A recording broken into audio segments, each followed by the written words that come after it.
In the last video, we covered one of the big hindrances to your ability to play fast, which is that you're playing too fast and you're rushing. There are a lot of reasons that we tend to rush. Some of it involves technical reasons, some of it involves we're afraid and we're just too eager to play fast. So we covered some tips on how to identify these areas and how to deal with them. And maybe you dealt with them and you're no longer rushing and you're wondering, why can't I play fast now? And it's true, just because you've gotten rid of rushing doesn't mean that you now are able to play it as fast as you possibly can. Of course, there are limits. Two things. First of all, it's all right to not play fast. When things are clear and even, it's way more exciting and it's way better than you think it is, even if it's not as fast as you hoped it would be.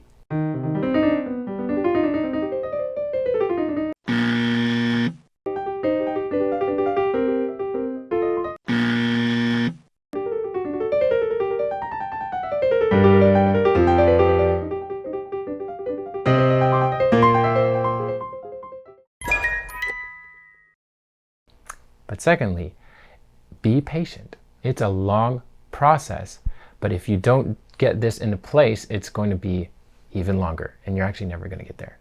But today, we're going to take this process and show you how to build things incrementally from the slow pace that you're comfortable with up to the fast pace, using a simple tool, our favorite tool, which is, of course, the metronome. Think about the metronome as your ruler. If you're building a house, you need a ruler, you need to take measurements, you need things to be precise so that's going to line up. If you're practicing a piece of music without a metronome, things are not going to line up. That's how you want to think about this. This is going to get everything to where it needs to be so you can build a beautiful piece of music that's very clear, very concise, and perfectly ordered. We talked about this process in the video, but we wanted to cover it in more detail to give a better view and to make it hopefully more clear on how this is going to work in your practicing every day.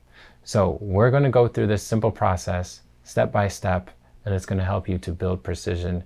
And it's really important that you realize this is going to help you to recognize the spots where you tend to rush and to help you to fix those. So we'll demonstrate this using CPE Box Solfeggetto, and we're going to go through from a slow tempo, going one note per beat on the metronome, and then we're going to slowly go up and we're going to go up to 2 and then up to 4.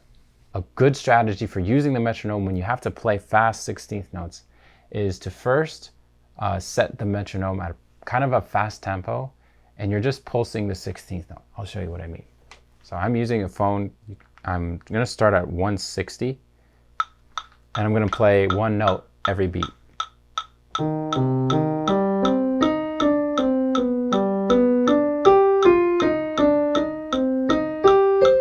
Like that. And I'm going to make sure that every single note I play is directly in line with that. So this first step is all about precision. And once you're really comfortable, you just turn the metronome up a little bit. I'll go up by 20 beats per minute, but you might just inch your way up little by little, like maybe 4 at a time. Whatever is going to work best for you, it's going to be different for everyone.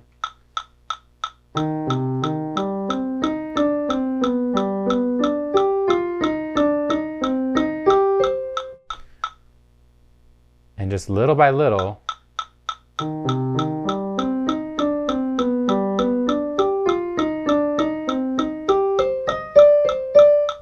making sure each time you go up that you're very comfortable, very precise.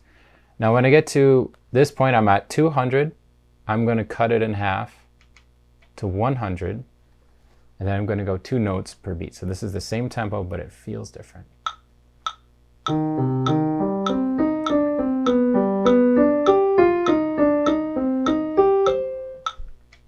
And then I'm going to go up a little bit higher and keep this trend going.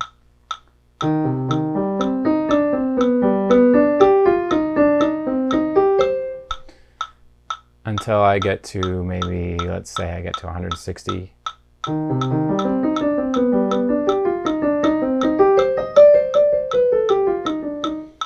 Then I'm going to cut it in half again. So I'm back down to 80 now.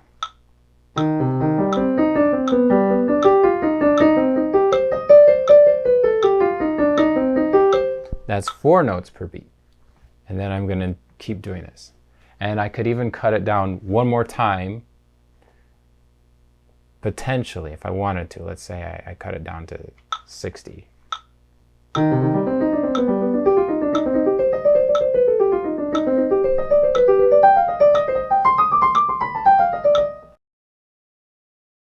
So this process is really designed to help you slow down and place every note right where it needs to be and be precise and even it out.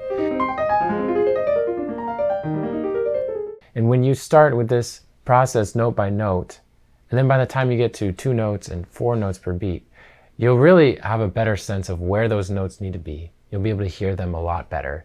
And you'll be able to hear where they're off and when they're not when they're supposed to be. And that helps you to fix those problems that are coming up.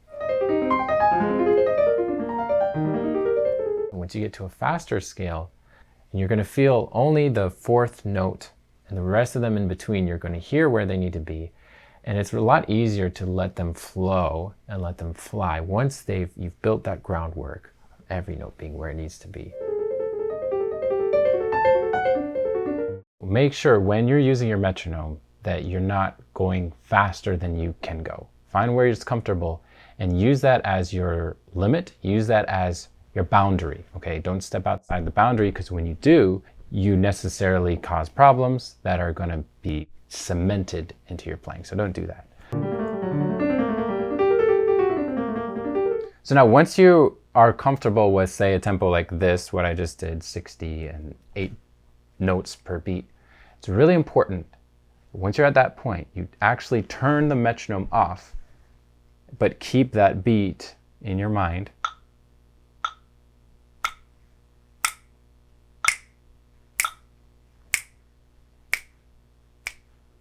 And then play.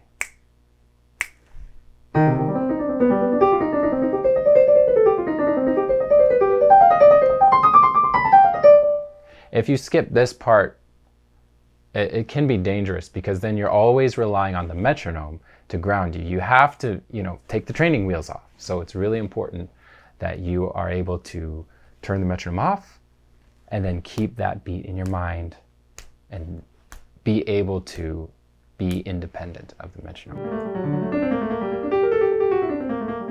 Step by step, and this is it's a long-term process. You wouldn't do this necessarily in one day, but this is how you should use the metronome, because when you start things fast, you're really making sure that every note is where it needs to be. Don't skip the first step where you're doing note by note for each beat, because that's where you really lay the groundwork for every note getting the same amount of attention. And also, when you're going at a slow tempo like that, it's easier to then feel all the notes where they're tense or maybe awkward, and then you're able to take the time that you need to relax, and so they all get treated evenly, which is exactly what you need in order to play fast. My professor told me one time, love every note. And this is hard to do, especially when you have so many notes to play. But keeping that in mind really puts things into perspective. And if you can do that, it can help your music to really shine.